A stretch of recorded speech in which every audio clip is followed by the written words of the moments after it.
A capoeira nos videogames. Primeira parte. Hoje em dia, é raro encontrar alguém que não tenha um videogame em casa ou que não teve ao menos um console no decorrer de sua vida. Os jogos digitais entraram definitivamente na cultura popular a partir dos anos 70 e de lá para cá ganham cada vez mais espaço nas vidas de crianças, jovens e adultos. Como é de conhecimento da maioria, existe uma infinidade de estilos e modalidades de jogos, para todos os gostos e idades. E, dentre estes estilos, encontramos os de luta e aventura, que certamente são muito populares entre os jogadores. E é exatamente nestes estilos de jogos que podemos encontrar a capoeira marcando presença dentro do universo dos videogames pelo mundo afora. A capoeira se destacou nos games e na cultura pop através dos personagens Ed Gordo e Christy Monteiro, ambos da franquia Tekken, que com certeza são as maiores referências da capoeiragem no mundo dos videogames da atualidade. Mas o que poucos sabem é que bem antes desses importantes personagens serem criados, já existiam outras referências à capoeira nos jogos virtuais, que abriram caminho para que hoje a capoeira seja tão conhecida neste meio. Para saber como a capoeira chegou até os dias atuais no mundo dos games, é preciso voltar um pouco no tempo, mais precisamente nos anos 80 e entender o contexto dos jogos de lutas daquela época, para então descobrir como foi que a capoeira encontrou uma forma de adentrar e se consagrar no mundo virtual. Os primeiros jogos de luta a alcançarem considerável popularidade tinham como temas visuais os templos orientais antigos e as competições clássicas de artes marciais, tudo bem linear e definido.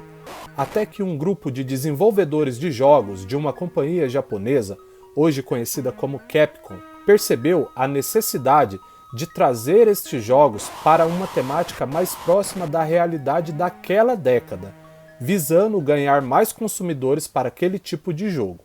Com isso, buscaram referências da cultura popular em destaque naquele momento. Nos anos 80, muitos filmes norte-americanos influenciavam o estilo da maioria dos jovens e adultos do mundo. No Japão, não foi diferente. Filmes como The Warriors, Street of Fire e Rooftops estavam em alta e tudo que estivesse dentro daqueles moldes visuais da cultura urbana de Nova York fazia sucesso entre os japoneses. Alguns produtores da Capcom perceberam que gangues, metrôs e bairros suburbanos eram temas que poderiam ser mesclados a seus jogos de luta. Como exemplo, temos Street Fighter e Final Fight. Devido a divergências criativas, o grupo desenvolvedor de Street Fighter se divide e parte da equipe é contratada por uma outra companhia japonesa de games, a SNK. Seu então presidente, Eikichi Kawasaki, por ser lutador de boxe e admirador das artes marciais, decidiu desenvolver alguns jogos de luta juntamente com os recém-contratados e ex-integrantes da Capcom. E assim, abriram as portas para a capoeira no universo dos videogames com o jogo Street Smart. Influenciados pelos filmes norte-americanos da época já citados, este jogo possui entre seus personagens um que nos chama a atenção, Slippery Sam Santana, que claramente foi inspirado num lutador do filme Rooftops.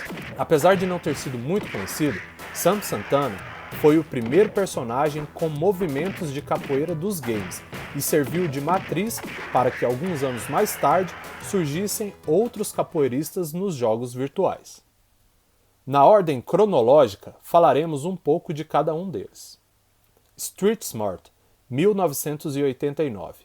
Produzido pela SNK do Japão, foi classificado como um jogo de luta beat'em up.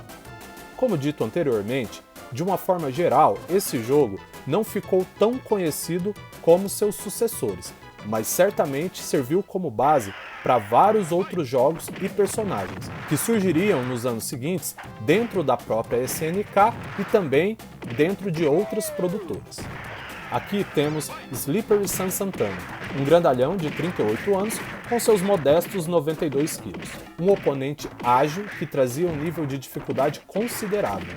Os produtores da SNK gostavam de pesquisar e utilizar lutas diferenciadas para compor seus personagens, e para este se inspiraram no icônico Mestre Gelon, que aparece no filme Rooftops, interpretando a si mesmo.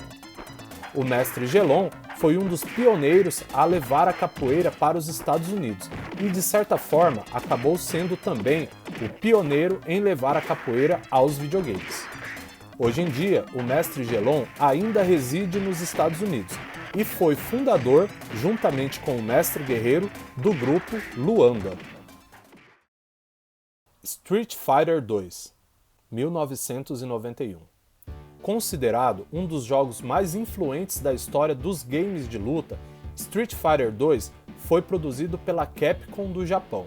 Dispensando apresentações, temos dentre os personagens deste jogo o brasileiro Blanka.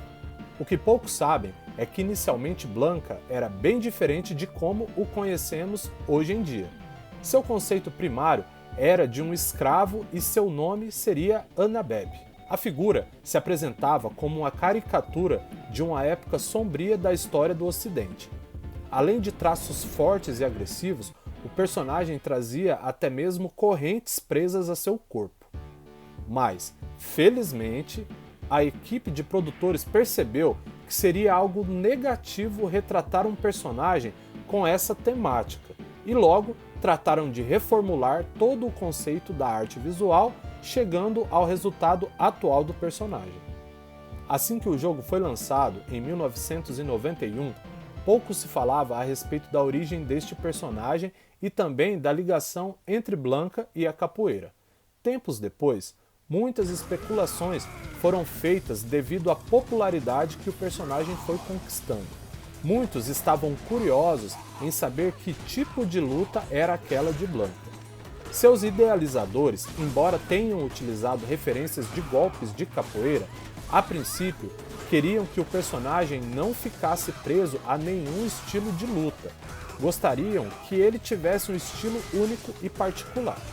Porém, em 1994, foi lançado um jogo de RPG da franquia Street Fighter, pela editora White Wolf, e esta coleção de livros trazia a informação de que Blanka, em determinado momento de sua vida, salvou um mestre de capoeira e ambos conviveram juntos por um bom tempo. E nesse período, esse mestre teve Blanka como discípulo, lhe passando assim os conhecimentos da capoeira.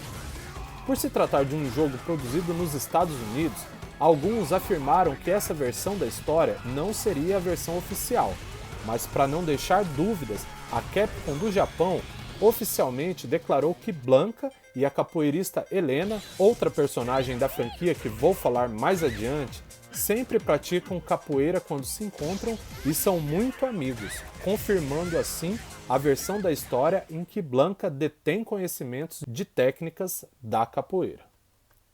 No próximo vídeo desta série, mais personagens e games ligados à capoeira. Muito obrigado a todas as pessoas que me acompanharam até agora e até o próximo vídeo.